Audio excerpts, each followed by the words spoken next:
Ligament balancing in total knee arthroplasty. We would like to thank the writers of the book from which this video was generated. Anyone who wants to purchase a hard copy of this book can do so.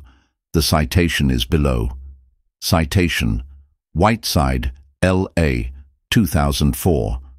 Ligament balancing in total knee arthroplasty. Although the knee has been studied intensively for decades, it continues to confound investigators and to frustrate surgeons. Its intricate ligaments and complex joint surfaces interact in ways that defy description.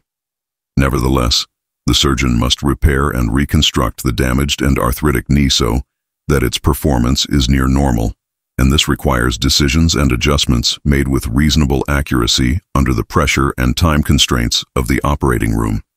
It illustrates stability tests that can be performed with ease, and it teaches safe guidelines for ligament release so that the ligament balancing can be performed quickly and effectively without destabilizing the knee. The lower extremity often is depicted in two dimensions, with the hip, knee, and ankle lying in a straight line, the epicondylar axis perpendicular to this line, and the joint line sloped downward medially. Figure: the centers of the hip, knee, and ankle lie approximately in a straight line, the mechanical axis of the lower extremity. The mechanical axis of the femur is collinear with the mechanical axis of the lower extremity. The long axis of the femur, the anatomic axis, aligns in approximately 5° valgus to the mechanical axis of the lower extremity. The long axis of the tibia is collinear with the mechanical axis of the lower extremity. The patellar groove is collinear with the mechanical axis of the extremity and perpendicular to the epicondylar axis. When depicted in 3 dimensions, the lower extremity functions in a plane throughout the flexion-extension arc and the femoral head, the mechanical axis of the femur, the patellar groove, the intercondylar notch, the patellar articular crest, the tibia, and the ankle remain within this plane. The axis through which the tibia rotates as the knee flexes and extends is perpendicular to this median anterior-posterior plane and is approximated by the transepicondylar line, or epicondylar axis. The patella is drawn through the patellar groove, which also lies in the anterior-posterior plane. In the normal knee, the epicondylar axis of the femur remains perpendicular to the anterior-posterior plane of the lower extremity throughout the flexion-extension arc. This places the tibia nearly perpendicular to the ground and also places the hip in its most favorable position for function. The joint surfaces between the femur and tibia are sloped downward toward the medial side on all weight-bearing surfaces, which places them slightly inverse to the functional plane in all positions of flexion.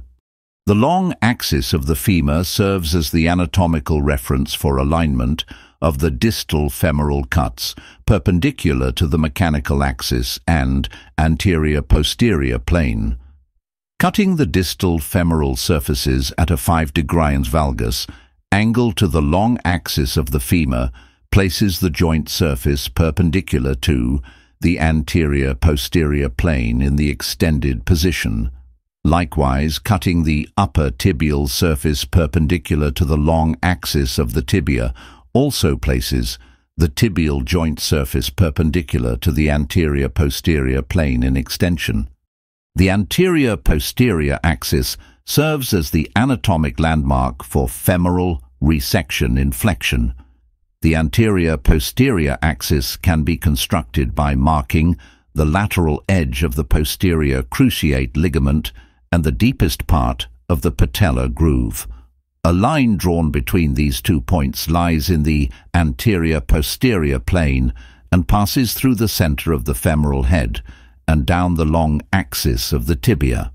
Figure: in the extended position, the joint surface slopes medially approximately 3°.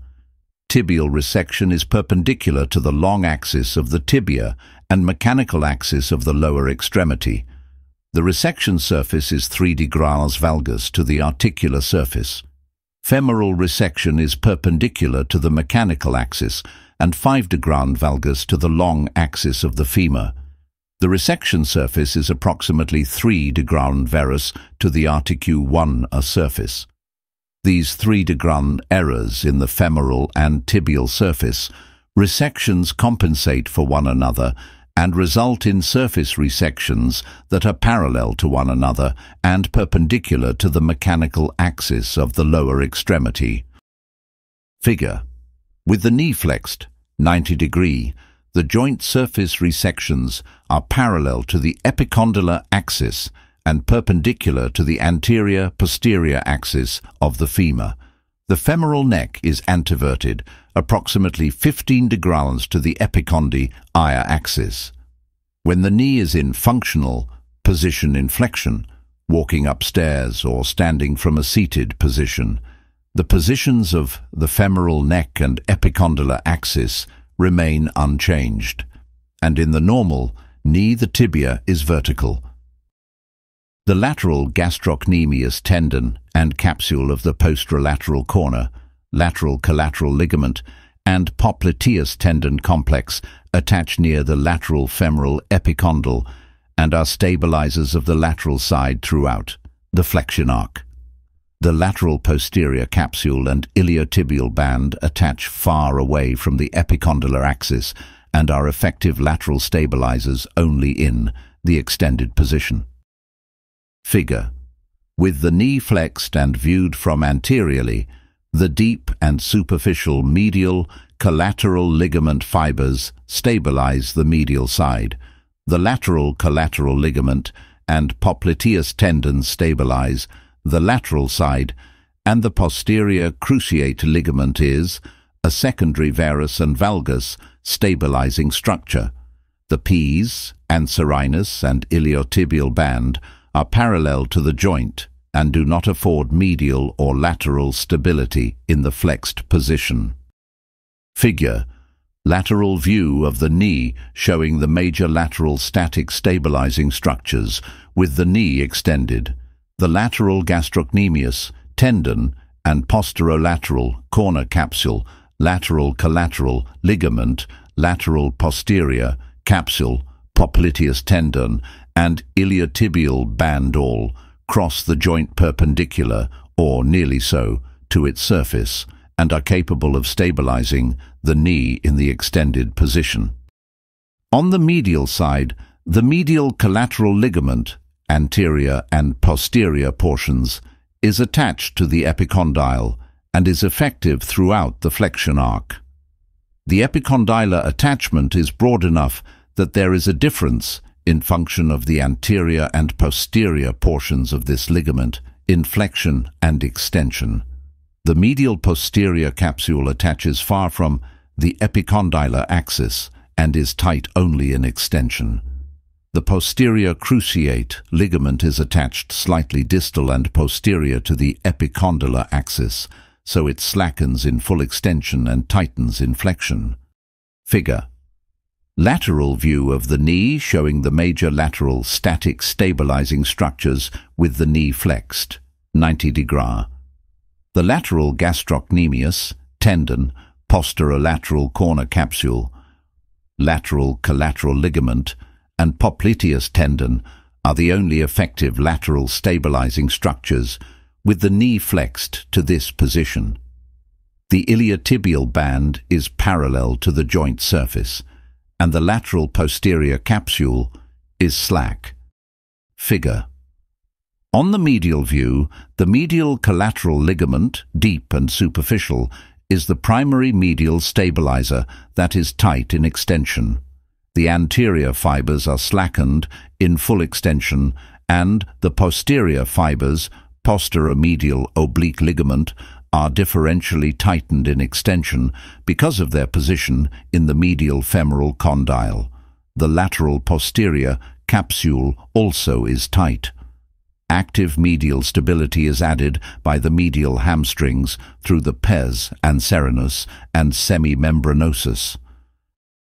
Knowing this information, the surgeon can, after positioning the implants properly with the axes of the knee, assess knee stability in flexion and extension, and release the structures that are tight. The surgeon also can adjust the tightness of intact ligaments by changing the position and size of the femoral component, altering the slope of the tibial surfaces, and adjusting the thickness of the tibial polyethylene spaces. Anterior-posterior stability can be altered by changing the configuration of the polyethylene component. Figure. Ligaments that attach to the femur near the epicondyle guide the tibia through its arc of flexion and maintain stability throughout the full range of motion. Because the ligaments attach across a finite surface of the condyles, the anterior and posterior portions behave differently in flexion and extension. As illustrated in this drawing, the anterior portion of the medial collateral ligament tightens in flexion, and the posterior portion tightens in extension. The arthritic process often affects the articular surfaces and ligaments to cause deformity, and this places the tibia outside the functional plane. To achieve optimal function of the knee in flexion and extension, the joint surfaces must be returned to their proper positions and the ligaments adjusted to their proper tensions throughout the functional arc of the knee.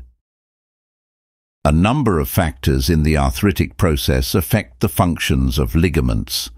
Osteophytes deform them, causing them to be excessively tight, or restrict sliding, causing flexion contracture and restriction of flexion. As the joint surfaces collapse, their attachment points come closer together and the ligaments shorten irreversibly. When the joint surfaces separate on the convex side of a deformity, the ligaments usually are elongated permanently. All these abnormalities can be addressed by thorough debridement of the joint, choice of size and position of the implants, and release of contracted ligaments. Figure. Osteophytes are an important factor in ligament balancing. They constrain the deep and superficial medial collateral ligament and the medial posterior capsule. Figure.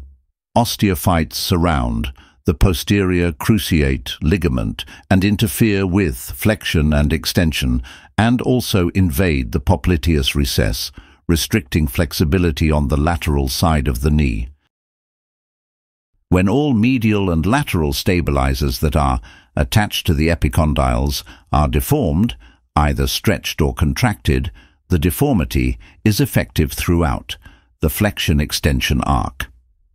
In these illustrations, the lateral, collateral ligament and popliteus tendon are contracted, causing the knee to be tight, laterally both in flexion and extension. The anterior and posterior portions of the medial collateral ligament are stretched, so the knee is loose, medially in flexion and extension. Release of the lateral collateral ligament and popliteus tendon has a semi-Buon-R effect in flexion and extension. Likewise, addition of thickness to the tibia restores medial stability similarly in flexion and extension. When ligaments are released to correct deformity, other ligaments, which are not so severely contracted, are brought into play to stabilize the knee. The posterior cruciate ligament and posterior capsule are the most important secondary static stabilizing structures in varus and valgus knees. When ligaments must be released to correct deformity, as in this varus knee, the secondary stabilizing structures are called into action. Release of the anterior and posterior portions of the medial collateral ligament leaves the knee dependent on the medial posterior capsule for medial stability and extension. In flexion, the medial posterior capsule is lax. so the knee is especially dependent on the posterior cruciate ligament for medial stability and flexion after release of the medial collateral ligament. Contracture or elongation of these secondary stabilizing structures may affect ligament balance as well, and sometimes these structures must be adjusted. Because the posterior cruciate ligament is a medial structure, it often is contracted in the varus knee and stretched in the valgus knee. The posterior cruciate ligament is a medial structure and often is contracted in the varus knee along with the medial collateral ligament. Thus, it often must be released in the varus knee. The medial position of the posterior cruciate ligament makes it vulnerable to stretching in the valgus knee. Thus, it often must be substituted for in the valgus knee. In the knee that is free of deformity, in which there is no ligament contracture or stretching of ligaments, resection of the thickness of the implant from all surfaces and replacement of this thickness of bone with the implant results in restoration of ligament balance through the full flexion arc. This statement is intuitively obvious and also has been demonstrated to be true by experiment. See suggested readings list. When no deformity exists, the articular surfaces themselves can be used as landmarks for resection and restoration of joint surface position. However, when deformity does exist, anatomical landmarks and axes of reference that are not distorted by the arthritic process must be used to resect the bone surfaces in correct alignment in flexion and extension. As the tibial articular surface slides on the curved surface of the femur, the ligaments that attach to the epicondyls maintain normal tension through the flexion arc due to the shape of the femoral condyles and tibial surface. Resection of the thickness of the implants from the distal and posterior surfaces of the femur and from the upper surface of the tibia prepares the knee for replacement so that the ligaments will function correctly through the full arc of flexion. Replacement of these resected surfaces with the total knee replacement components leaves the ligaments performing normally through the full flexion arc.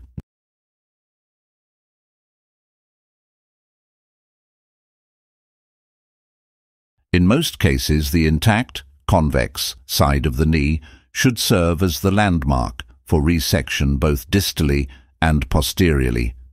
Even when the collateral ligaments are stretched, the distal and posterior surfaces will be positioned correctly to accept a thicker tibial component to achieve stability in flexion and extension, and the ligaments on the contracted, concave side can be released to achieve correct balance to accommodate this position.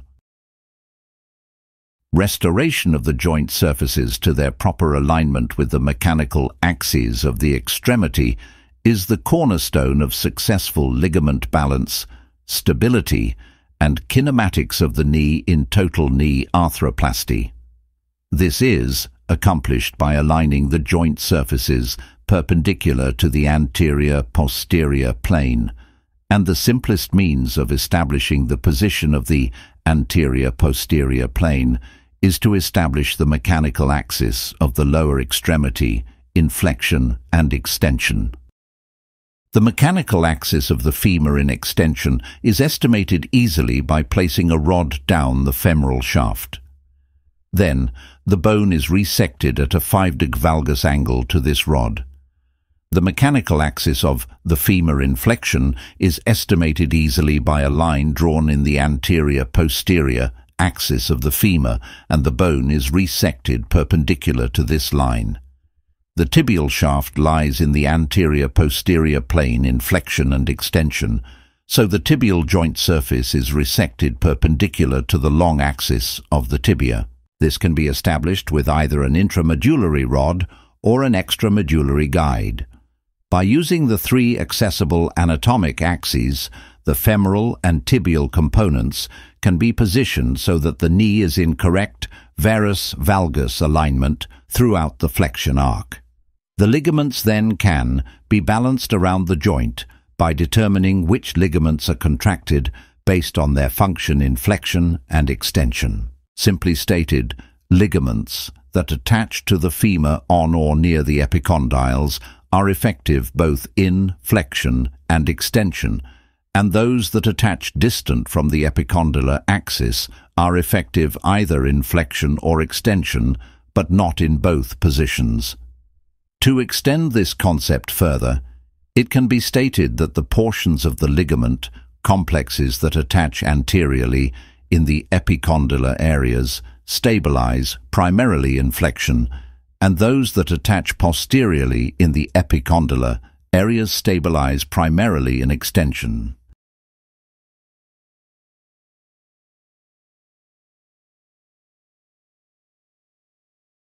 Thanks for watching.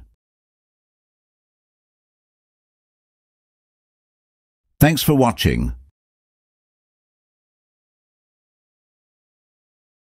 Merry Christmas.